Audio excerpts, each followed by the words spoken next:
There it is. There it is. That's that bell. We in the championship rounds with King Amin of Essex, of course, hosted by Jay.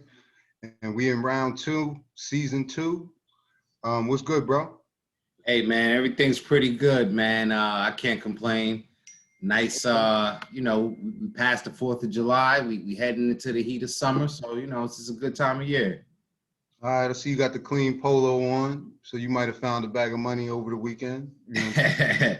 Yeah, man. It's this is my dress up T-shirt. I ain't mad at you, man. I ain't mad at you. All right, so listen, we're gonna start off how we usually do. Talk to the people, your supporters. We of course we want to thank everybody that watches. Please continue to subscribe, like the videos, comment, but promote your platforms, my brother, and let everybody know where they can find you. Definitely be sure to check us out always on this page. We're always uploading new episodes, championship rounds over here. But check me out on Instagram at King Amin of Essex 1. That's where the blog is, the current events, current updates, and the news as it happens. Also, be sure to check me out as a correspondent on The Boxing Voice. That's also on YouTube, TBV podcast. Check that out as well. I'm on as much as I can, but definitely for sure on the flagship shows. Those are Sundays and Thursday nights of each week. All right, that's right, man. Big things. So we want to continue to promote that. So just make sure you look for them on them platforms. Make sure y'all leave comments. Let them know at the Boxing Voice, what they got up there. So make sure you leave comments. Support my man in the comments of the Boxing Voice. All right, so this week we don't have a whole lot of articles, but we do have some very interesting topics and things going on in the sport of boxing. So we're gonna start off with Deontay Wilder versus Tyson Fury. We talked about this a lot. A lot of people have been talking about this. So the fight's been postponed, right? COVID-19 ruined something else. So just basically, just the basic of it is, Fury's whole camp is kind of breaking out. Different people infected or diagnosed with COVID-19, various symptoms. Fury is positive at this point. He received one shot, and not the second. Is the kind of what's in the news. So, just what is your thoughts on that? What did you think is going to happen in terms of scheduling another fight? How would this impact Deontay Wilder, both fighters? What's your thoughts? Well, Jay, as we'll talk a little bit later, man, the truth about boxing is the truth is stranger than fiction. And immediately, if I'm being honest with you, I thought it was a fugazi. I thought this had nothing to do with COVID because if you remember talking about this not too long ago, Teofimo Lopez came down with COVID 2 weeks before his fight while he was in a contract negotiation. Okay. So Tyson Fury, it's Top Rank, COVID, 2 weeks before the fight. It's a hell of a coincidence for me. And I had questioned as well Wilder actually winning the arbitration and showing signs of improvement. I like to think the footage you release is old. So imagine what you're really doing. So I would like to think, just speculating, some of those things may have taken effect. And clearly, speculation. Now, ideally, unfortunately, you can point to at least Fury's camp being irresponsible. He was traveling all over the place, climbing all over the tables at ESPN, having drinks with different fighters, gallivanting around. He was out here like Russell Brand and get him to the Greek. You know what I'm saying? So I'm not surprised he didn't make it to the Greek. Again, worst case scenario, he's been absolutely careless and contracted COVID and threw off a fight that we've already been waiting for, which is more and more disappointing to myself and many fight fans, bro. So what I'm gonna say to you is this, and you'll understand this, everybody else will understand it later. 3 hours ago, I would have totally disagreed with you in terms of the fight being a fugazi, possibly, until, I kind of started researching one of the topics we're gonna talk about later, right, in terms of fight fixing. That was an education for me today. But, listen, I think it's interesting. It just kind of adds another twist. For me, I think Deontay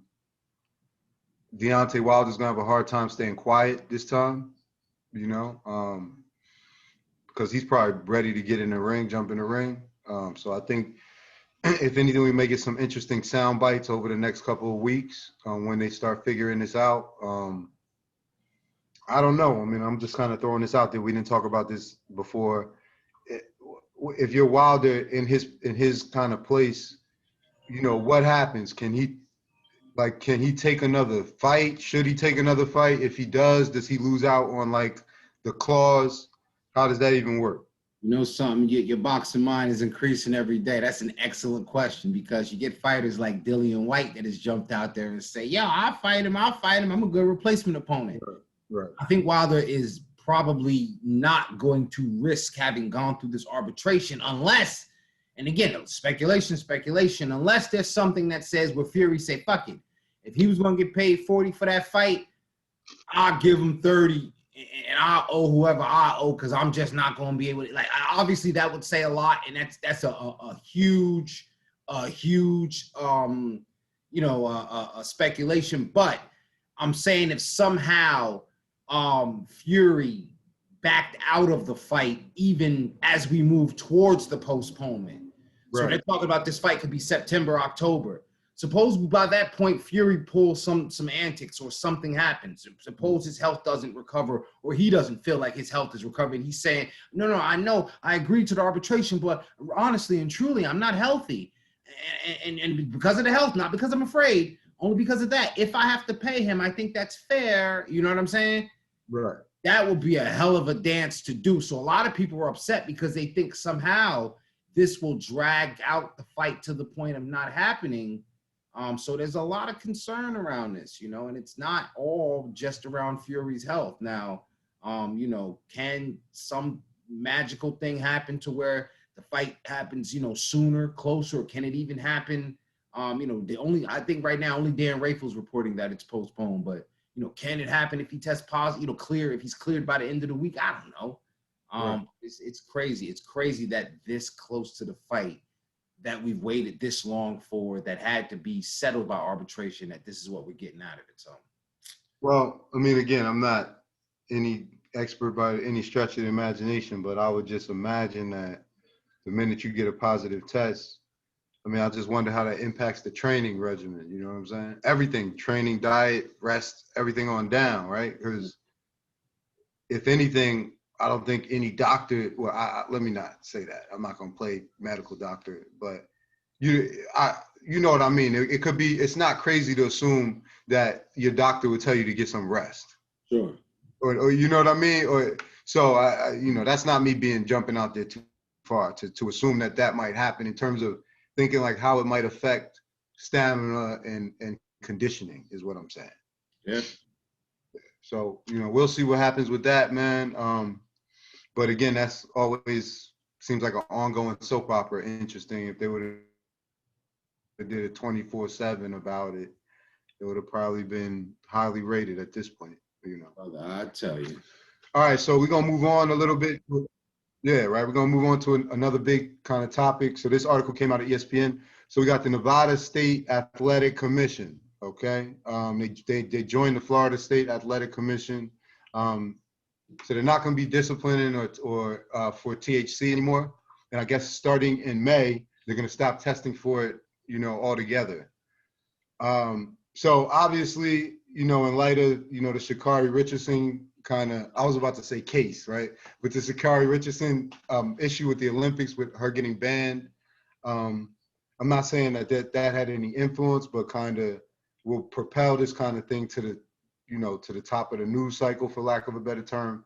So what did you think? Because again, right? So we get this news article, they won't discipline for THC. They're gonna stop testing for it in May, but 2 UFC fighters were suspended Wednesday for positive marijuana tests. So when you talk about talking out of both sides of your mouth, that's crazy, man. Because I'm not no expert, but I know these are just two guys, right? They're probably just two competitive fighters, right? Because they didn't even mention their names. Yeah. So in terms of where they're at on the hierarchy in terms of earning anyway. So you take away their payday, and they could have been using marijuana for grief, right? Pain. We don't know. We don't know there was addiction, right? And we damn sure know it's not performing enhancing. performance enhancing. So Absolutely. people want to know your opinion. So what do you think about this? I mean, I think it's a long time coming. You know, this advancement, you know, just like, you know, what happened here in New Jersey, it shows how eventually people got to step into what's actually happening out here. You know, you have a lot more people seeking out holistic remedies. And quite frankly, people that risk their bodies all day, they should have as many options to medicate as possible away from opioids. So you find fighters that even if it's not smoking the cannabis plant, they're taking CBD and they're still getting fined and suspended because they're saying any derivative of, you know, the cannabis plant, you know, well, you'll get suspended for. So Right. it's not even just, you know, the fighter that decides, the Nate Diaz's of the world. That's like, yo, I'm gonna smoke a joint. You know what I'm saying? It's the fighters that might use a topical solution and now it's in their stream. So now they're getting suspended because, you know, it's coming up as, you know, whatever significant amounts of THC. So, yeah, man, you know, welcome to the real world, Nevada Athletic Commission. I think that it helps the fighters, but listen too, Nevada just legalized it well. They got a, you know, a warehouse, I think, you know, the nation's largest dispensary. You know what I'm saying? So it's convenient that, you know, you got all this legalization and all this industry around it. And then you decide, well, we can't sell it to people and then arrest them and suspend them and stop them from participating in their livelihood. So hats off to Nevada for having some common sense. I'm trying to look. What year did Nevada legalize marijuana? I want to say 18, maybe 18, Nevada 27, legalized marijuana 2016. 16. Okay. That means that this is absurd, bro. Yeah. I mean, look, let's be honest, man. Like, Yeah. and I'm not saying that I'm an expert in business or all that, but this is just an example of somebody shaking your hand with one hand and putting your hand in their pocket with the other, right? Because listen, the same way that mobsters built Nevada in, what was it, the 80s, 70s? I'm not you know what I mean? I'm staying within my boundaries. But it's fair to say that the marijuana kind of revolution, right? They got in early in terms of legalizing. There's people that fly there, and that's part of their vacation. You know, like going to hotels, going to the pool, going to the buffet. They're going to the dispensary, right? So, and I'm talking about that in terms of the amount of money that's put back in the community, right? To build all of them places, bringing all of the people there. We all saw what they was doing at the on the Triller, you know, at the Triller app when they had all them people there, right? So only reason why I'm saying that is to have all of that, and obviously the culture of the state, you know, recreational marijuana use is accepted, right? So to have people who are gonna essentially be training in, some of them training in that state, living in that state, all of those things, they're gonna pay a portion of their winnings to that state, and then essentially they don't have all the rights of everybody that lives there. It just seems hypocritical. You know what I'm saying? And I know I took a while to get there, but come on, man. Yeah. The reason that they gave, right? And this is why I had to write this down. 2016. That's why I had to check it, bro. This is 2021, right? Think about whose people's livelihoods, paydays have probably been taken away. Yeah. Opportunities at all levels, because this is going to trickle down, right? So now if you get in trouble for marijuana or you get in high school or college, it's not a death blow, right? Either with how people perceive you or otherwise, because now it's legal, right? Yeah. But so it took them 5 years, and the reason they gave for legalizing is that it makes sense because it's legal in the state. That's the reason they gave. Yeah. Later. Thursday. Yeah. You understand what I'm saying? And I'm just thinking about it in terms of course, you know, we stretch. I'm stretching it a little bit, but we talking about guys that you may never hear their name, but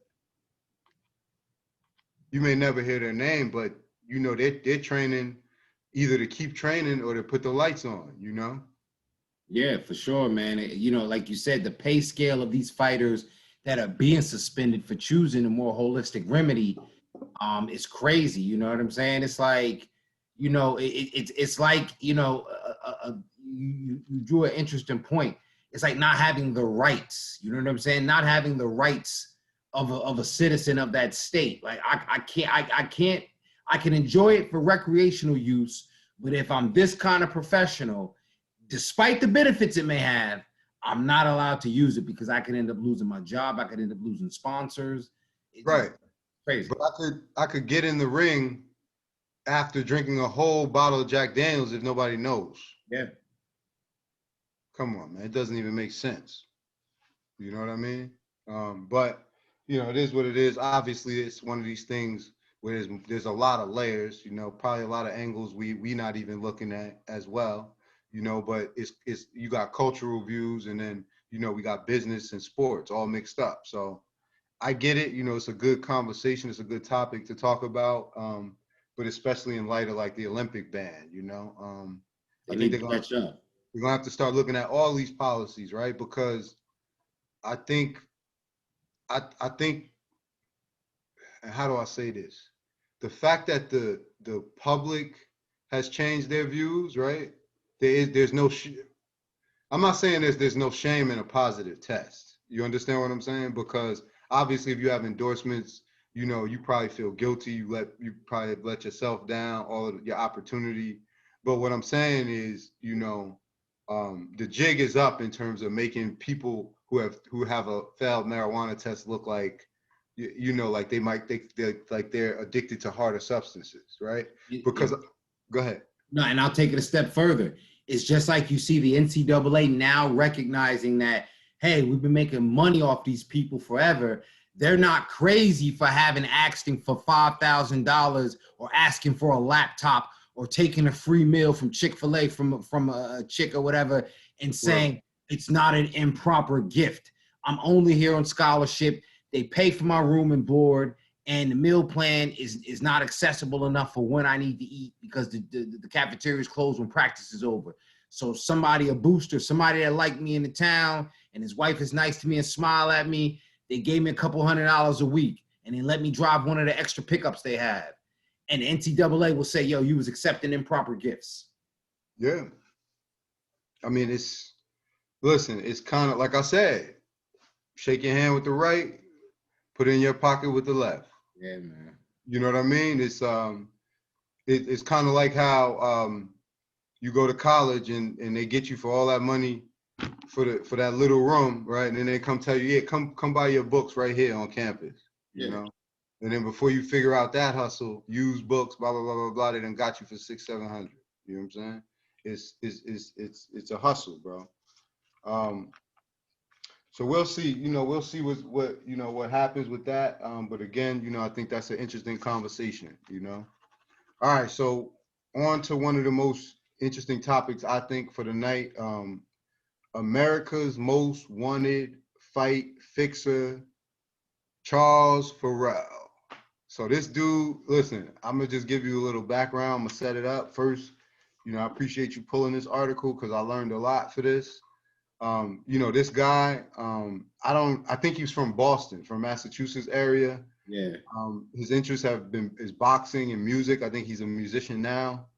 One of his uncles was a mobster. That's kind of how he got into picking winners, like for boxers. And then I think later on in his life, we'll talk about, I think he was a manager, right? Later on in his life, right?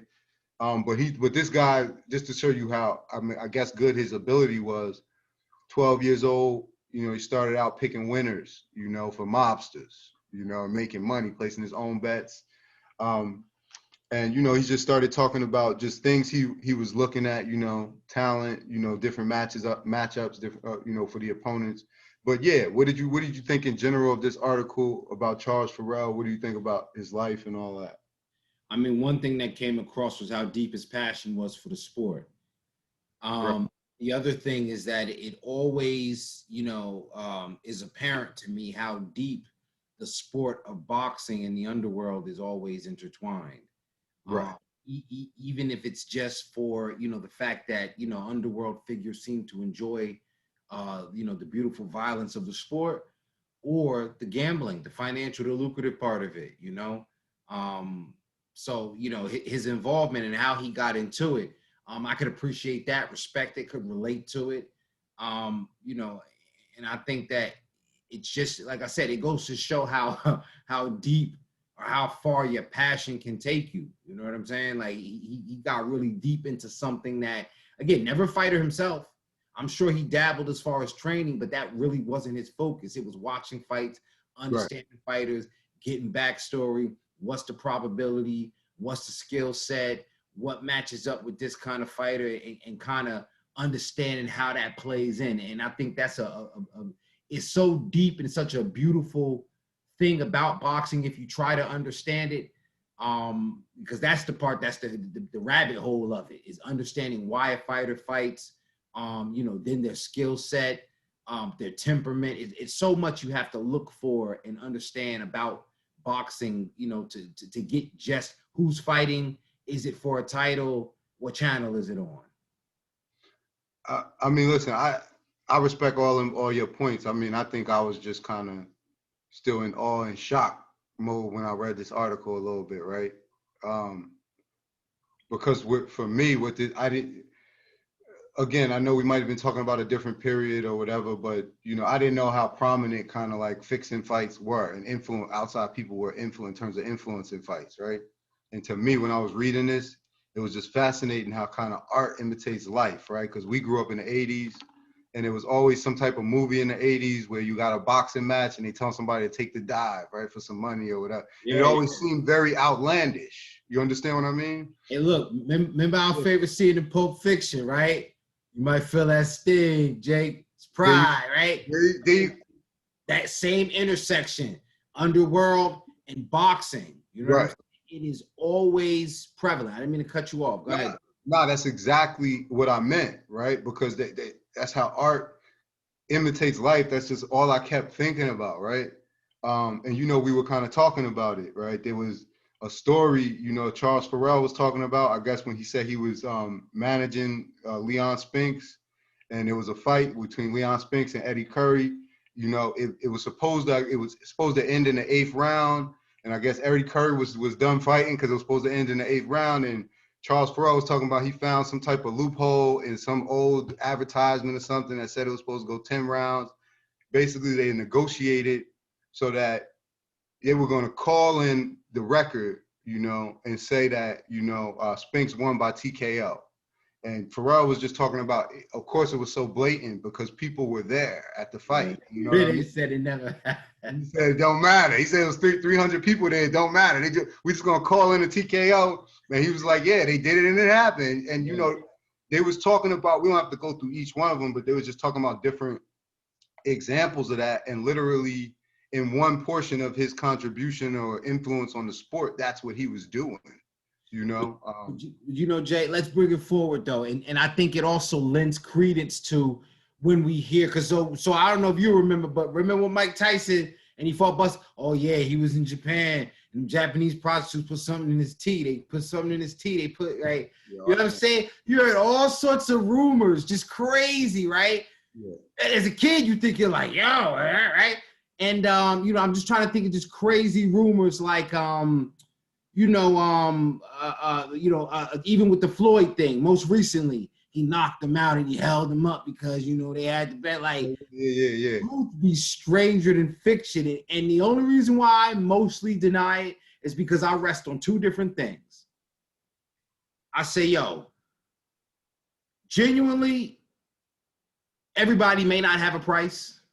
Right? Everybody may not have a price. I realize somebody do, even me to a degree, right? Everybody may not have a price.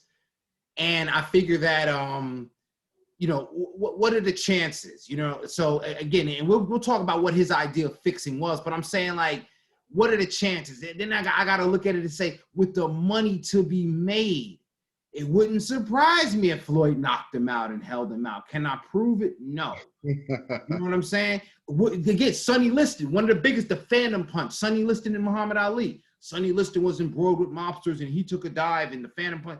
This thing has been always speculation within boxing. But, you know, even some people would say, you know, did Ali do the rope-a-dope because he was trying to tire Foreman out? Or was it because it was a bet in play and he was helping out? And these are all kind of speculations that people will say. And those are the things that I'm least likely to try to confirm, but I also cannot deny them to a large degree, man. They still talking about the mob had Kennedy hit. You know what I'm saying? Like, if you can't figure that out, how the fuck I'm supposed to figure out what Muhammad Ali did or whoever the fuck Sonny listed, man? Listen, man, Charles Farrell is the ultimate gangster, bro. They said he invented a career for John Carlo who had never fought. Yeah. Come on. Yo, Chris Lovejoy could have used Charles Farrell. Come on, man. Yeah, man. You know, yeah, but honestly, it's crazy because it was one of those things where it's so much in terms of like history that, you know, he's kind of involved in. Yeah. We probably could talk for 45 minutes if we just really kind of dig into it. One thing I want to focus on is what he described as being a fixer, because I don't want people to get it misconstrued. Okay. Now, when he said he was a fixer, this is not like wrestling where he said it's predetermined outcomes. Right. He's saying a fixer as far as stacking the odds in favor of one opponent or the other, or once he realized the odds was going in one way or the other, he had to fix it in a way that it became lucrative for the gamblers and for the bettors. So I want people to be clear on that. It wasn't always or specifically asking or telling someone to take a dive, although that was the case.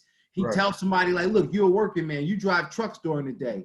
You don't want to go back to the truck shop banged up and go home to your wife and kids. Let's make it a short night. What do you think? Like, what do you think? And you know, it makes sense to somebody. You know what I'm saying? But then you'll have those cases where they'll say, look, we're going to match this guy up with a guy that I know just got out of rehab. And we're gonna put some liquor in his locker room. And we're going to make sure he ain't in the best condition to be in the ring that night against a guy that we know shouldn't stand a chance against this guy on an average occasion. Well, that's where you get into some of the gangster elements. You know what I'm saying? You're playing on people's weaknesses and vulnerabilities, and you're fixing the odds. You're fucking with probability. You shaving dice on a motherfucker life. You know? And that's kind of, you know, he got into that, and that's how he was kind of talking about fixing real fights, right? Without predetermined outcomes. You know what I mean? And that's kind of where he got into the nitty gritty, because he was talking about things that were fairly obvious, like, are they in shape? Do they have talent? Their conditioning? But then the things that start getting muddy, especially when you're talking about, is when you start talking about like their recent activities. And, their backstory. Is it addiction? Is it relationship problems? Financial problems? And you exploit that. You know. And you need a guy or people, like you said, you need somebody in the newspaper that can say, can anybody find anything on this guy? No. Well, good. I need you to print up an article that said that he's 16-0. He was in amateurs in Kennesaw, Wisconsin. Yeah. You know what I'm saying? And because we need him to look credible. Okay, look, he ain't fought nobody. Take him down south and have him fight in a couple, steamboat casinos. You know what I'm saying? A couple ferry boat casinos against some longshoremen, and then bring his ass back up to the Northeast. And we're gonna bill him as, Salvatore so-and-so, the wild Italian. You know what I'm saying? Straight make. And he also alluded to helping to kind of shape a faux career for Pete McNeely when Mike Tyson needed to fight somebody. So, some of his stuff is notable. You mentioned Leon Spinks, and he also, I'm throwing this one out there. It's definitely interesting history, and like you said, we could go into it forever, but it was certainly fascinating, bro. Yeah, man, definitely. So, anybody who kind of want to dig in a little bit deeper, Charles Farrell, America's most wanted fight fixer. That's a good article and good follow-up info for that. So we're going to move on as we always do. This is the free game portion. We always break down the ABC. So we take, one general topic and we kind of break it down or give you a perspective on it. For season 2, we're talking about historical fighters or just important fighters to the game. We're really talking about impact. So this week we got Dwight Muhammad Kwai, right? Kwawi. I didn't mean to mess up his name. Dwight Muhammad Kwawi. So, all right, let's just give us a little background about Dwight Muhammad Kwawi, a little bit of demographics, and then we'll move into a little bit more personal information. Well, first of all, he ticks all the boxes as far as the fighter's story. Originally born in Baltimore, Maryland, um, born and raised in Camden, right outside of Philly. Nothing but dirt, nothing but mud. You know what I mean? That boy was tough. Also did some time in Galway State Prison. And in a couple episodes, we'll get into that because there are a bunch of fighters that came out of that Galway prison system. But he was one of those fighters that, again, tough streets, made tough situations, and in turn, it made him a tough man. So in his time in Galway State Prison, that's where he picked up and began to really hone his boxing skills in his career. So that was the biggest impact for him as far as establishing, again, is they kept his amateur record from inside the penitentiary. So that was really where he made his bones, even before he was released. Oh wow. I mean, we're gonna have to talk about that on a whole nother topic, because as you talking about it, I'm like, man, I didn't even know they had like boxing programs, you know. Damn, that's crazy. Serious Boxing Save Lives series. We're gonna have to dig into that because, like I said, I even know. Shout out to a gentleman by the name of Dennis Porter. He runs a bunch of halfway houses in Newark. A fighter came up in that Galway prison system. You know what I'm saying? Like, it saved people's lives because when you're doing time, and you could be sharper than your steel on the floor, and I'm sure you had to do a little bit of that.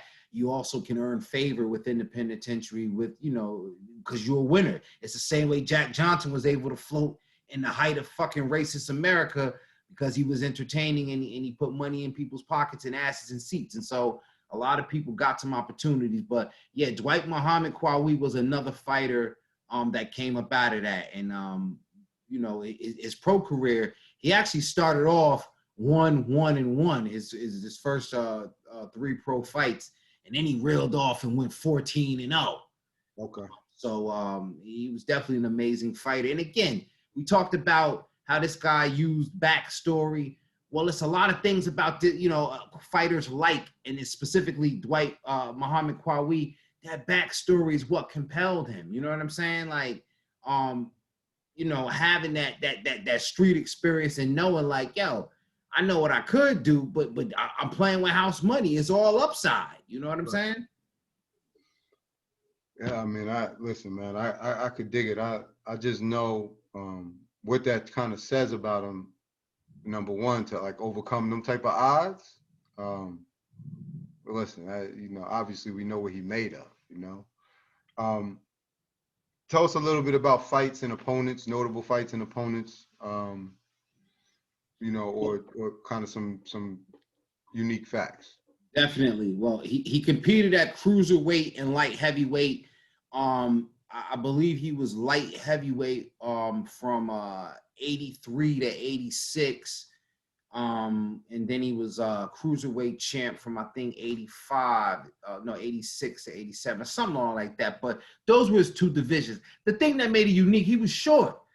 And look, we know the profile was a short, stocky jail nigga. Like, he was short, stocky. He was about 5'8". But remember, light heavyweight and cruiserweight. Light heavyweight's 175. Cruiser is up to 199. Well, you have to weigh 199, right? So, like, he was a short dude for them divisions, and but his muscle mass and his width, it made him kind of formidable, more than kind of formidable. Notable opponents is crazy because his record ain't gonna wow you, but who he's been in the ring with, and again, the fight of life he had in order to get to them fights is amazing enough. He's been in the ring with George Foreman. He had a very controversial, that was late in his career when he was trying at heavyweight. But he had a very controversial fight with Evander Holyfield that most people believe that Qawi won. But they gave it to Holyfield because Holyfield was the cruiserweight prospect, eventually moving up to heavyweight and looking towards the Tyson fight. It was very early in that stage. So yeah, that was his most controversial fight because most people believe that he won, but he did not get the decision. But still, a very big part of his legacy. Okay. So again, on to the 2 questions we always ask about every historical fighter. Why did you choose him? What made you start with Dwight Muhammad Qawi? Jersey fighter, and again, I love to show the diversity of fighters that are not the prototype. You know what I'm saying? Um, even somebody that dabbles in boxing and street fighting, you don't really know what you're made of until you hit the gym. And the dedication it takes to do that. He did that, and he turned it into a pretty lucrative, successful, and Hall of Fame career. So he has to be highlighted for that. And I don't want him to be one of these fighters because the 80s was kind of a different time, and it was ruled by the end of Muhammad Ali, the oncoming of Larry Holmes, and it was, all about Ray Leonard and those guys. I don't want him to get lost in it. So yeah, that's why. And what was the second question, bro? The next question is, as we always gonna ask you, if you was building your dream fighter video, yeah. That's it. what ability, would you take from this fighter or use, and why? His defense and his slipping, very easy. Okay. So, a lot of fighters, depending on who they are, they like to slip, and it's a lot of. First of all, let me just start here. Everybody think they want to do the shoulder roll, okay? If it ain't, Floyd, there's not people that can do it, right? I don't want to be Floyd, huh? James Toney, he did it well, but outside of those guys, and this is why, Dwight Muhammad Qawi, because of his proximity to Philly, I think he was able to pick it up one of the best. The thing I like about him, he was more like James Toney with it. Now, Floyd would shoulder roll off the back foot, and he could stand in the pocket with it. The subtle difference between what James Toney and even Dwight Muhammad Qawi to a greater degree is he would mostly be moving forward, still rolling. And it was more lateral along the lines of what Tyson would do. So, Tyson is more bob and weave side to side, right? Dwight is rolling and catching and slipping, but it's still with a forward trajectory. Okay. So he's slipping and coming forward so he can come over or come under. Mm-hmm. Floyd might be in the pocket so he can stick or counter. You know what I'm saying? It's a subtle difference, but again, for the shorter guy in a lot of fights that he was in, you know what I'm saying? All he had was that big mass. If I had to make, so I told you, it was Chad Dawson with the offensive combination punching, lightning fast and multiple punches, series of punches. But defense, this is it, because it adds to that perfect fighter being able to move forward, because you're keeping your opponent off balance, making him fight off the back foot, and you're rolling any potential offense they're trying to generate while they're working off the back foot. Okay. So if you can do it, again, which I'm saying the only three guys that can do it to the degree of which I'm describing or can recognize it is James Toney, Floyd, and Dwight Muhammad Qawi. And that is what I would take from him to make him my perfect fighter. All right, so we're going to move on, obviously, to the last part of the night, but no less important. We're going to kind of talk about these upcoming fights. So first, we're going to talk about 12-round, heavyweight fight. We got Ramirez and Barrera, right? This tonight, right? Yeah, it's tonight. Actually, the undercard should be kicking. It was the undercard was live on YouTube a couple hours ago, but the main undercards are live now on the Zone. So after we wrap up, I'm gonna go check that out. Yeah. So let's talk about Ramirez for a minute. Unbeaten Mexican fighter, 41-0, 27 KOs. This is his Golden Boy debut tonight. Some people will say that De La Hoya put a little bit of extra pressure on him by kind of prophesizing that he was gonna one-up Mayweather's record, I guess, right? I don't know if that's a personal thing.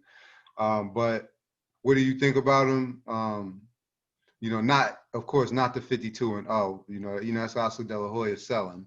Sure. We know that. But what do you think, about Ramirez in general? His fighting style. He's saying he's confident. He's put on muscle and all of those things. How do you think he's going to shape up tonight against Barrera? Zurdo's a good fighter, solid fighter. Light heavyweight division is a good division. He's been inactive. Definitely has not been active against quality opponents as of late. I think anytime you align yourself with Golden Boy, I got a question, something I don't know. So I don't know. But as far as the fighter, he's in there against somebody that will let us know how good he is. Sullivan Barrera has been around for a little while. He could be a little chinny, and I think that's what the matchmakers are hoping on, that Zurdo can show some power and maybe stop Barrera. Barrera can do, he got a little pop of his own, and he's not coming to lay down unless he's coming to lay down, right? So it's a pretty good fight. And whoever wins, Canelo still is, they talk about the Europeans that run the light heavyweight division as far as Beterbiev and Bivol, but really it's still Canelo. If Canelo decides to go up to 175, that's who's going to make the division hot. But, for De La Hoya, having another Mexican star is right up his alley, and he does put pressure on Zurdo, but if Zurdo is smart, he's just going to go do what he knows best. I mean, listen, man, just that earlier article has me questioning everything, right? Because, I think this should be correct. Because, I mean, I wrote down that this is Barrera hasn't fought in 2 years, right? So how the ring rust is going to impact him, one, and how it impacted them selecting him as the opponent, just makes me, question a lot of this. Not the legitimacy of the match, of course, but just how this is chess, man, Well, at the very least, they'd call this a cherry pick. Right. Correct. A cherry pick at the very least, Correct. All right, so let's move on to title fight number 1. We got a 12-round interim light heavyweight title, WBC. We got Diaz Jr. Versus Javier Fortuna. What do you think about these guys? Any predictions? And what's kind of like special about the fighters? Well, it's cool. I actually did my post on this earlier. Jojo Diaz, he goes by Joseph Diaz now. I don't know if that's because he's taking boxing more serious. Had some issues with missing weight. I think he's done some goofy childish stuff. I think a DUI or some sort of nonsense, but I don't think he's a bad person. I don't think he has bad skill, but I also don't think that he beat Tevin Farmer way back when. So I am not necessarily high on his skill, even though I know he is a known Olympian. He's in there against Javier Fortuna. Fortuna is, respectfully, it's hard to invest in Dominican fighters in terms of the long-term career. I think it maybe has something to do with they have other options as far as, baseball. So boxing, although it is a beloved sport nationally for some reason. I mean, look what happened to Elvis Rodriguez. He got exposed by Keith Sims. You know what I'm saying?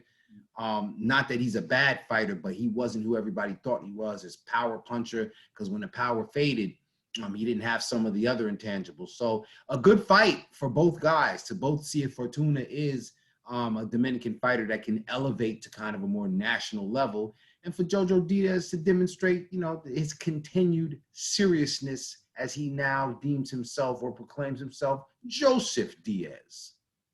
All right. So that's a good one, another good one to look forward to. So let's move on to the second title fight of the night. We got Tenkai Tsunami versus Sinista Estrada. Yeah.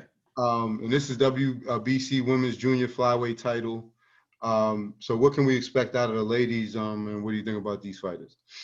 Glad to see women's boxing on yet another event they were on last week. So shout out to women's boxing. Sinisa Estrada, super bad. She's pretty known. A good face, a good name, and a good fighter within women's boxing. Don't know much about opponent, but one thing you can say, respectfully, if her opponent is Japanese, then them Japanese fighters, they come to fight, whether it's MMA or boxing. So a Mexican and a Japanese should be a good, exciting rock'em sock'em brawl, and may the best woman win. Okay. All right, so we got a couple more fights to talk about before we wrap up. This one is a 10-round lightweight, 10-round light heavyweight fight or lightweight fight, right? Yeah. Hector Tanahara Jr. versus William Zapata. Yeah. So what do you think about these guys? What should we expect? And any predictions on these two fights? Well, that might be one of the fights of the night. That's what I'm going to go check and make sure I didn't miss that one, because William Zapata is a puncher. I believe in Tanahara is a boxer. Okay. So you got two guys that you know, it's boxer versus puncher, classic matchup. Hopefully it's not sloppy and boring. Right. But you know, I'm thinking Zapata. I'm picking the puncher. I picked the puncher, so I'm hoping the puncher does his job. But if Tanahara goes out there and box, I'm sure it will be a nice performance. If it's ugly, you know, that'd be disappointing. But you know, we'll see what we get. Okay. And last but not least, we got Gregory Morales versus Rodriguez Guerrero. This is a 6-round junior featherweight fight. And what are kind of your predictions, and what do you expect out of these two? Unfortunately for both those fighters, I don't know either, you know, anything about either one of them. And this is one thing I would encourage fighters. This is a great example. When you want to be recognized, if you're trying to get the attention, if you work on your social media, when people are trying to promote you, people are trying to highlight you, people are trying to give you your flowers, people are trying to support you, people are trying to motivate you, work on your social media presence. If you have a common name, do something that helps you to stand out because people are watching. Don't be surprised. It could be the first fight in a 4-round opener. Somebody's watching. So ladies and gentlemen, please work on your social media because I would like to be able to speak more intelligently about what you are able to do or what you have done, but I can't. So work on that, ladies and gentlemen. All right. Well, listen, that's a little bit of free game. So again, we just obviously before we get out of here, we want to thank everybody who watches, subscribes, keep liking the videos, commenting. If you have any kind of questions, for King Amina Essex or any topics that you want us to discuss, please send those or leave them in the comments. And promote your platform before we get out of here, bro. Definitely, man. Don't forget to check me out on King Amin of Essex 1 on Instagram or all the updates to post current events on boxing news and notes. Also, don't forget to check us out here each weekend, every other moment, opportunity. Anytime we get some new content right here on King Amin of Essex on YouTube. Last but not least, tune in to The Boxing Voice. That's on YouTube, TVV Podcast. I'm on there Tuesdays and, Thursdays, Sundays, the flagship, and any other moment that I can where we're discussing all the aspects, A side, B side, what's happening, who's not fighting. Matter of fact, last night is interesting. We had Ronnie Shields on there and Jose Benavidez Sr. Trying to negotiate a fight between David Benavidez and Jamal Charlo. So yeah, man, we on the Boxing Voice cooking. I'm on there helping to stir the pot, giving boxing fans what you want and need. So definitely leave some comments in the comments section. Holler at me on Instagram and definitely show us some love. We appreciate it. All right, my brother. Take us out with the bell. All right, that's it.